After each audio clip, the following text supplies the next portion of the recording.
नमस्कार, विणास किचनमध्ये स्वागत आहे आपलं. चला, आज मी तुम्हाला कापी साफ करण्यापासून कापीचं टिकलं कसं बनवतात ते दाखवते. तर ही रेसिपी तयार होती पण आवाज दिलेला नव्हता, तर आज मी टाकते तिला. तर बघा, इथे बेडगी मिरची, धने, तिरफळं, त्यानंतर लसूण, कांदा, खोबरं आणि हळद असं आपण वाटण घेतलेलं आहे. आता ह्यांना कसं साफ करायचं ते दाखवते तुम्हाला.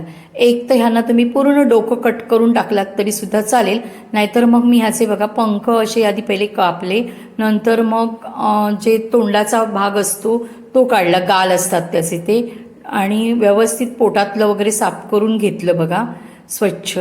आणि असे मस्तपैकी कापी मासे मी शेपटू वगैरे कापून साफ करून घेतलेत. सरळ डोकं उडवून दिलात ना तरी सुद्धा चालते. कापीचा आम्ही दोन्ही प्रकारे डोकं सुद्धा काढतो कधी कधी अक्कच्या अक्क, म्हणजे मग काय असं साफ करत बसायचं टेन्शन नाही. तर तुम्ही दोन्ही प्रकारे साफ करू शकता. मी दुसराही प्रकार केलेला दाखवायसाठी, पण तो आता ह्याच्यात नाही आहे, उडाला वाटतं. तर इथे बघा फोडणीमध्ये मी तेल टाकले, कांदा टाकते फोडणीला. आता आपण टिकलं बनवतोय आणि जेव्हा पण छोटे मासे आणि ह्यांचं टिकलं वगैरे बनवायचं असेल तर थोडंसं पसरट भांडं घ्यायचं. उबड घेतलं की कुस करतात ते, आणि आपल्याला अंदाज पण येत नाही पाण्याचा, कारण टिकलं जे असतं ते जरा घट्ट असतं ना त्याच्यामुळे. तर बघा, इथे कांदा छान असा परतून घेते मी. आणि आता मी तुम्हाला सगळं वाटण दाखवलं होतं ना, तर ते आपण वाटून घेतलंय. तर ते आता ओतते बघा मी ह्याच्यामध्ये. तर ते वाटणसुद्धा ओतले मी. थोडंसंच पाणी टाकणार आहे, जास्त पाणी नाही टाकणार आहे. जशी तुमची माणसं असतील तसं तुम्ही वाटण जे आहे ना ते वाढवू शकता, म्हणजे मग एवढं घट्ट मिळेल. आम्ही काही 4च माणसं, त्याच्यामुळे बस झालं आम्हाला वाटण एवढं होतं. आणि मी घट्ट ठेवलेलं. हे चपाती भाकरीबरोबर छान लागतं, आणि जरी तुम्ही भाताबरोबर खाल्लात तर मग जरा जास्त वाढवावं लागणार आहे.